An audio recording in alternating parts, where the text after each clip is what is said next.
If you found $100 on the street, would you pick it up or keep walking? Of course you take the money. So why do you keep picking winners and not betting on them? That's why I go to MyBookie. It's fast, it's easy, and they pay you when you win. Let's face it, guys, where you're betting is just as important as who you're betting on. So do the smart thing this football season. If you're going to bet with MyBookie. Did you know you could bet on games after kickoff? If by the second half it looks like you're going to lose your bet, you can always just take the other side at MyBookie. Join now and MyBookie will double your first deposit. Use promo code Detroit100 to activate the offer. That's promo code DETROIT100. Visit mybookie.ag today. You play, you win, you get paid. Fellas, I want to tell you about a product that can improve your performance in the bedroom. And what better way to improve the quality of your life than to please the woman of your dreams? Blue Chew brings you the first chewable with the same FDA-approved active ingredients as Viagra and Cialis, so you know they work. Blue Chew is the fast and easy solution for any man looking to enhance their performance and step up their game. You don't have to be one of those guys that finishes quickly, or you don't have to be one of those guys that, at the end of the day, regrets not having a great sex life. Blue Chew is prescribed online and shipped straight to your door in a discreet package, so no in-person doctor's visit, no waiting in the pharmacy, and best of all, no more awkwardness. They're made in the USA, and since Blue Chew prepares and ships direct, they're cheaper than a pharmacy. Right now, we've got a special deal for our listeners. Visit BlueChew.com and get your first shipment free when you use our special promo code DETROIT. All you got to do is pay the $5 shipping and handling fee. Again, that's BlueChew.com.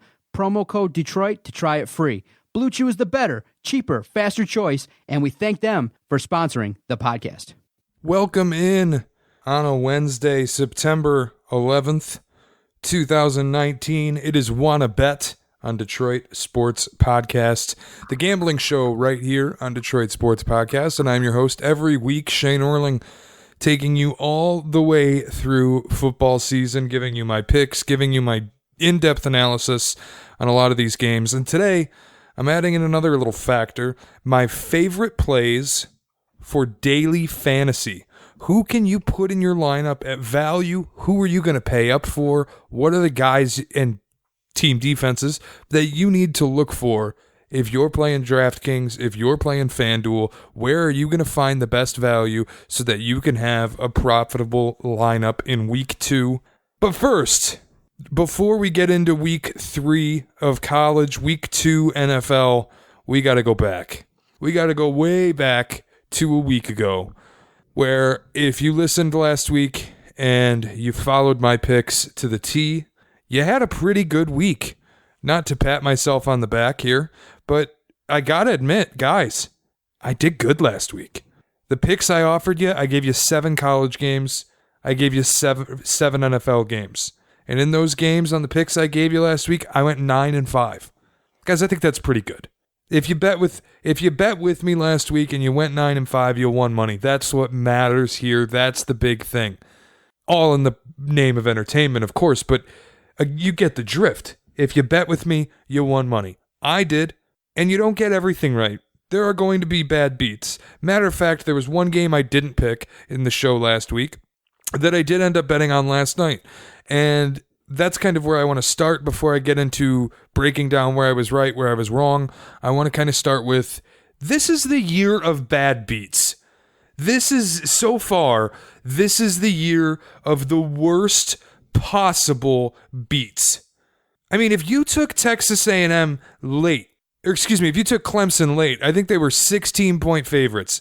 If you took them at the time of kickoff, Clemson was a 16-point home favorite against Texas A&M. With 20 seconds left, Texas A&M scored a touchdown that would make it, I think, a 12-point game. They covered.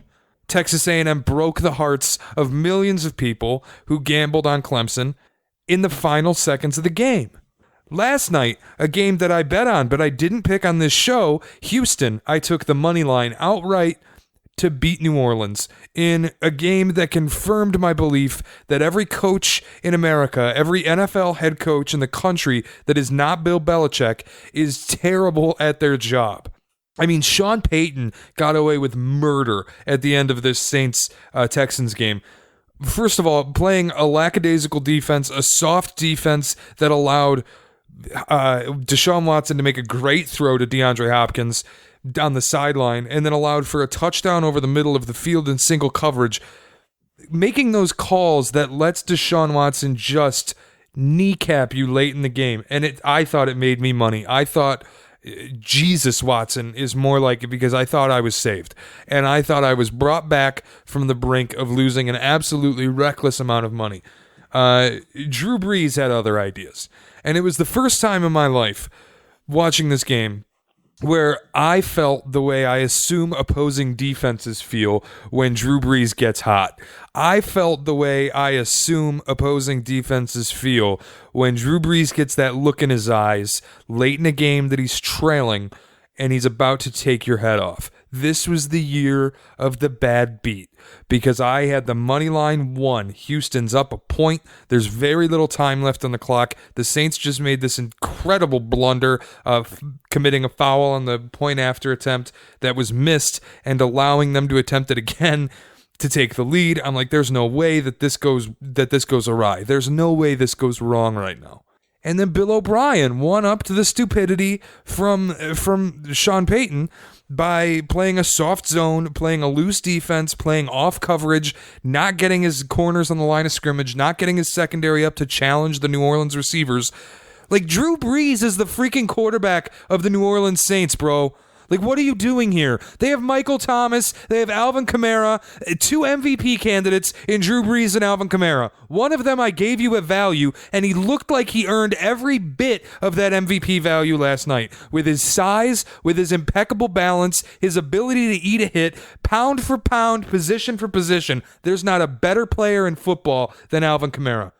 Book it. I'm telling you, he has insane value as far as the MVP award goes. This guy is a guy you want to get. And Bill O'Brien, for some reason, sitting on that sideline, is like completely unaware of the fact, 1, there's an all-time great quarterback going against you. 2, Alvin Kamara is in the backfield. 3, Michael Thomas and Ted freaking Ginn are the wide receivers for this guy. And you're playing soft zone loose coverages. You're playing 10 yards off the line of scrimmage. You are giving them a free 7 yards. And even worse, you haven't instructed your team not to touch a down player if he goes to the ground, which is exactly what happened. Ted Ginn catches this ball, is 2 yards short of the sticks, goes straight to the ground because there's 2 seconds left on the clock, and the clown on the Houston defense touches him. Just let him roll around on the ground. Make a ref whistle the game dead.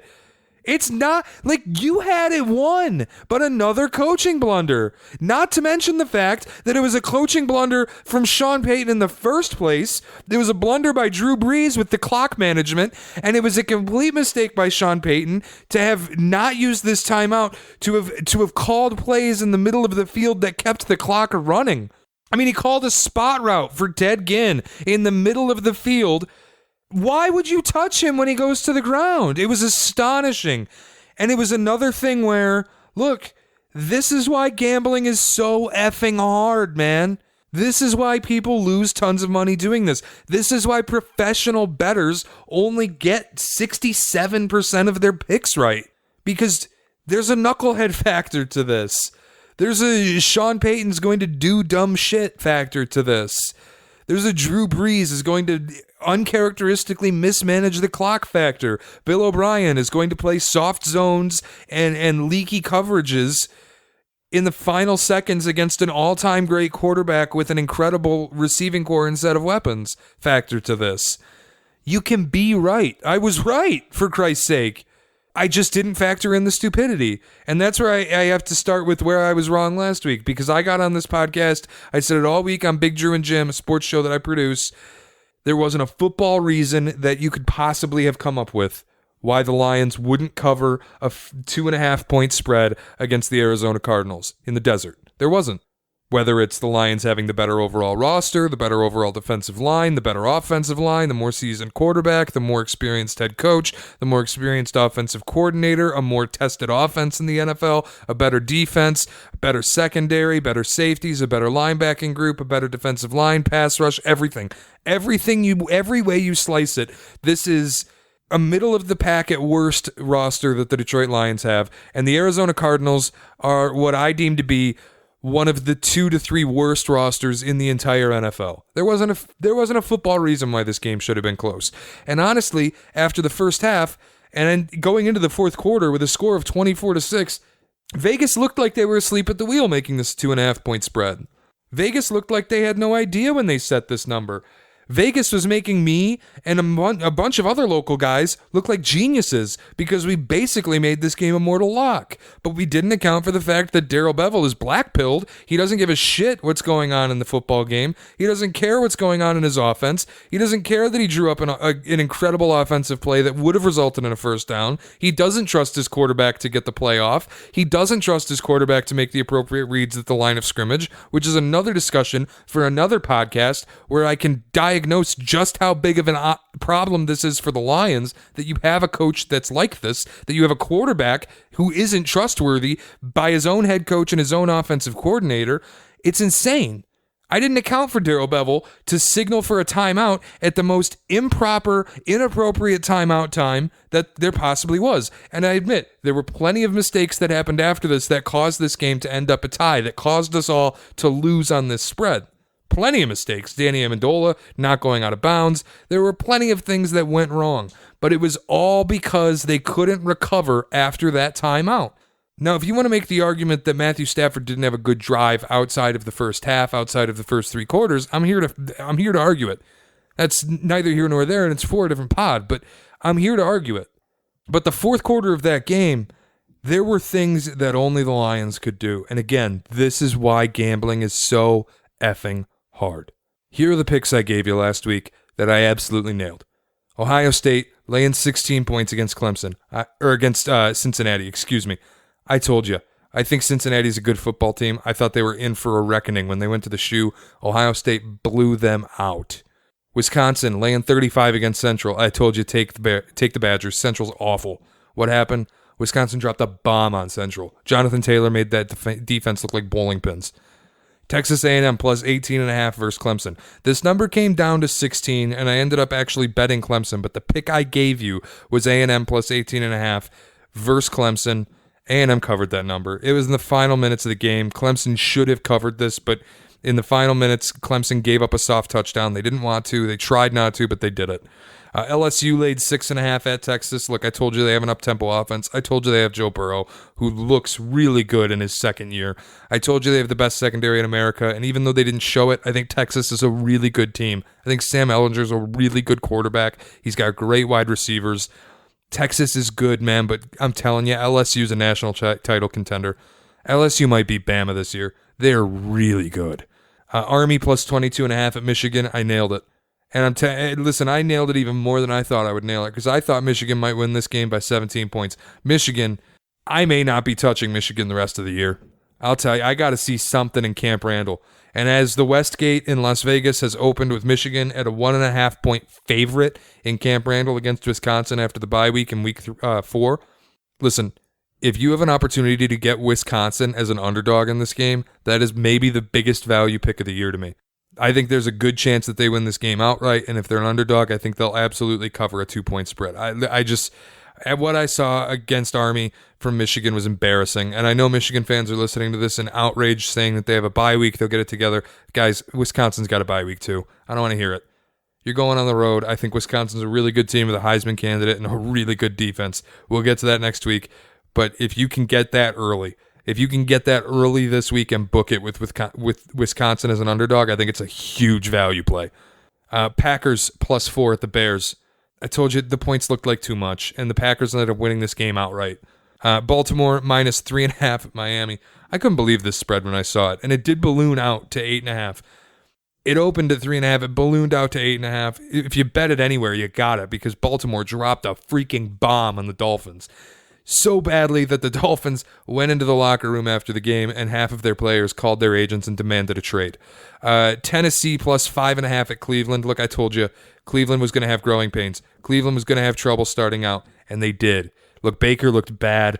Odell looked like he cared more about his watch than football. I think this team, it might not have problems going forward, but it's got problems right now, and Tennessee is a good good defense. This was a no-brainer.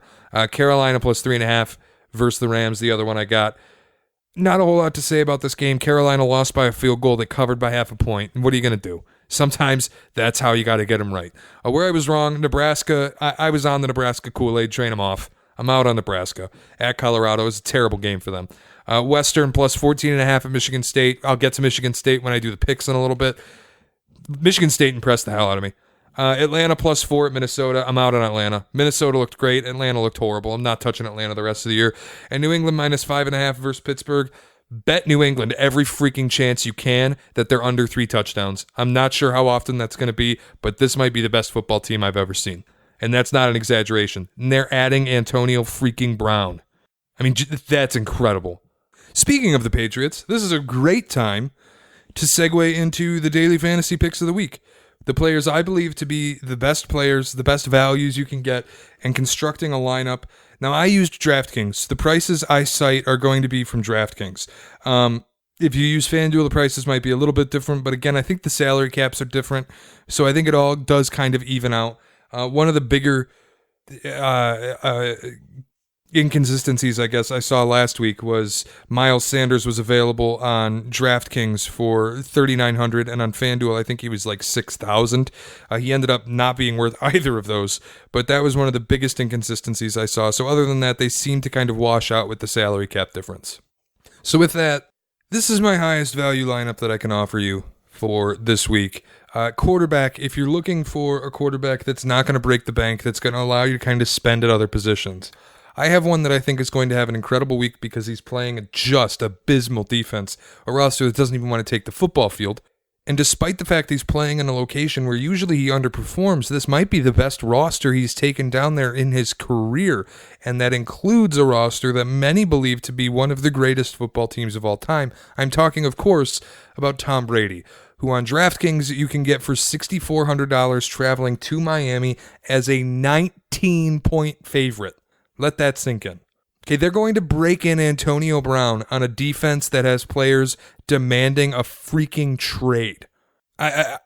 Usually when they go to Miami, the Patriots do, when Tom Brady goes to Miami, I get worried because they like to lose this game because they go down in the heat, the humidity, they can't handle it. They like to lose this game, especially when it's in September. I think this is almost a mortal lock.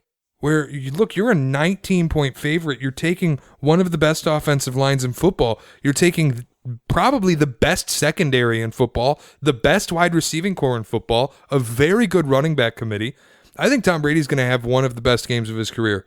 And I don't want to say anything crazy like he's going to go down there and tie or break the single-game touchdown record, but it's in play. I mean, I don't know how anybody who doesn't want to play for the Miami Dolphins goes out to play for the Miami Dolphins and covers Josh Gordon, Julian Edelman, Antonio Brown simultaneously while worrying about Sony Michel and James White out of the backfield. I don't know how it happens. Tom Brady's going to feast. At running back, I have a couple value plays. The first is Derrick Henry, who I was low on as a league guy. If you were playing in a big fantasy football league, I was kind of low on Derrick Henry if you wanted to draft him.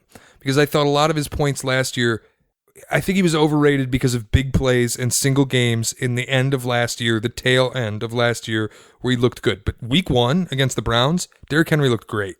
And he's $6,000 this week against Indy, and that's an Indianapolis defense that, let's be frank, Austin Eckler lit him up last week. And so I think Derrick Henry here is a great play for $6,000. My other value running back is Devin Singletary of the Bills for $4,200 against the Giants. Zeke didn't get a ton of work against the Giants or the Cowboys last week, so people are kind of questioning, like, what's the deal? Can you run on that? Yes, you can run on them. Are you kidding me? They have a 2-14 roster. What are we talking about? Zeke was just on Cabo for 6 months. He was sitting on a beach since February. Like, of course they weren't going to run the brakes off of him.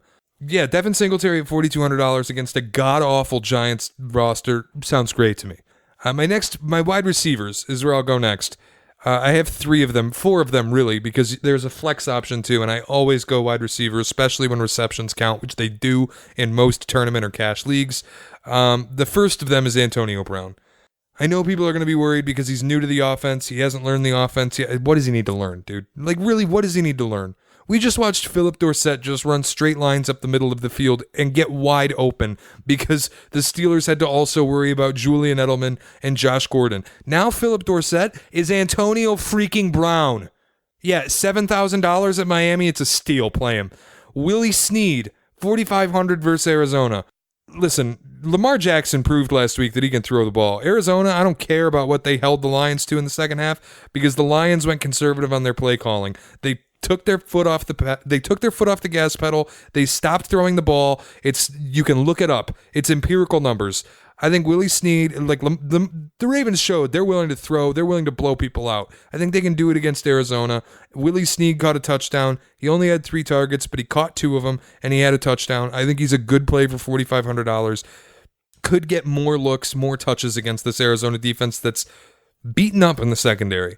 $8,100 play. This is the only place I'm going to pay up for this entire... outside of really Antonio Brown, this is the only place I'm going to pay up for this entire roster. It's DeAndre Hopkins. Dude was incredible against the Saints, and he unusually dropped a few passes. Like last year, he went the entire season without a drop. He already has doubled that. I think he had 2 last night. And DeAndre Hopkins for $8,100 against Jacksonville. It's a tremendous play. Jacksonville got lit up by Sammy Watkins. Now they're going to go up against the best wide receiver in football in Hopkins and a really, really good quarterback in Deshaun Watson who has that sort of Pat Mahomes talent to him throwing the ball. I think DeAndre Hopkins is set up to light up the Jags. Tight end, I'm going real value here. And it's against Minnesota, who I know looked great holding the Falcons down, holding down Calvin Ridley, holding down Julio Jones. Outside of that touchdown for Ridley, there wasn't a whole lot going on for the Falcons, but Austin Hooper didn't look terrible. And I think Minnesota might struggle to defend Jimmy Graham, which is why I'm going $3,700. It's kind of a high risk, but it's a high upside pick where Aaron Rodgers might take what the defense gives him and hit Jimmy Graham in safety situations. He might hit Jimmy Graham for a touchdown. He caught one against the Bears. Look, I think the Packers looked stagnant against the Bears.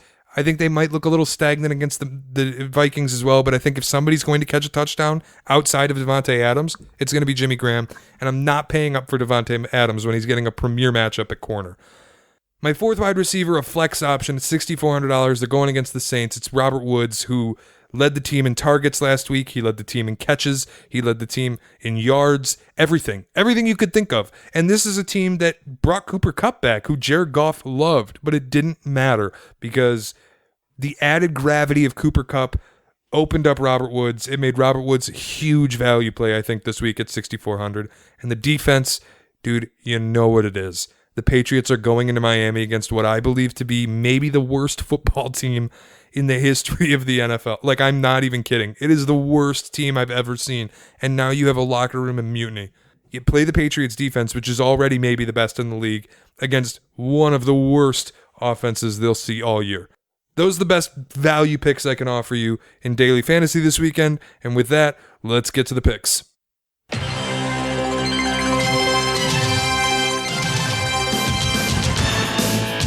Oh, yes.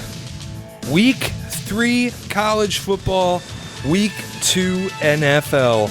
I've got 7 games from each. I'm going to run through them kind of rapid fire. Without further ado, 9-5 last week. Let's see if I can go for a repeat performance. It's the picks. Starting off, Kansas, plus 21 going to Boston against Boston College. It's Les Miles' first year, and let's face it, Kansas has an awful, awful roster. It's a basketball school. Boston College should cover here easily. Kansas 0-5 in their last 5 road games. The spread opened at 18.5. It's out to 21 for Boston College. Get that now before the value's completely gone. If this game goes up to like 24, you might want to think about not playing it. If you can get it lower than 24 points, it's a play. Going to Texas, Washington State laying 9 points at Houston. There is a ton of value for Houston getting 9 here. They shouldn't be a threat to win this game. They're a good offense. They're a really bad defense. Washington State, it's a threat team in the Pac-12. I think they play good football. Wazoo, they're trying to put themselves on the map. But 9 points for Houston. It feels like a great opportunity here to go against the public. There's a little bit of reverse line movement. I think it's a great opportunity to bank on Houston's high-powered offense and kind of take the points here. I like Houston to cover 9 against Washington State. Heading to Temple, Maryland laying 7 points at Temple. Maryland, the highest scoring offense in the country through 2 weeks. Raise your hand if you saw that coming. Temple is not a traditional football power, which is weird that this number is only 7 points, right? You would figure the highest scoring offense in football would lay like 17, 22, 25, heck 30 going to Temple, but no. And remember, Vegas is undefeated. Maryland is a public darling, getting 78% of the bets, but the money is 50-50. It's huge reverse line movement. I love the Temple Owls here. Not only do I love the Owls to cover the spread, I think Temple wins this game outright, and the Maryland Big Ten title talk is silenced. I know it hasn't gotten a ton of noise yet, but people have their eyes on Maryland. They have they're circling Maryland as a November game in East Lansing already.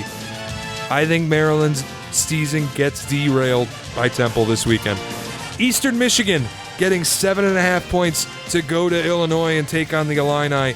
This is the Wanna Bet Lock of the Week. Every betting indicator there is points to Eastern covering 7.5. They're only getting 20% of the bets, but the Eagles are getting 53% of the money on 20% of the bets. And again, that's huge reverse line movement because the line keeps going out.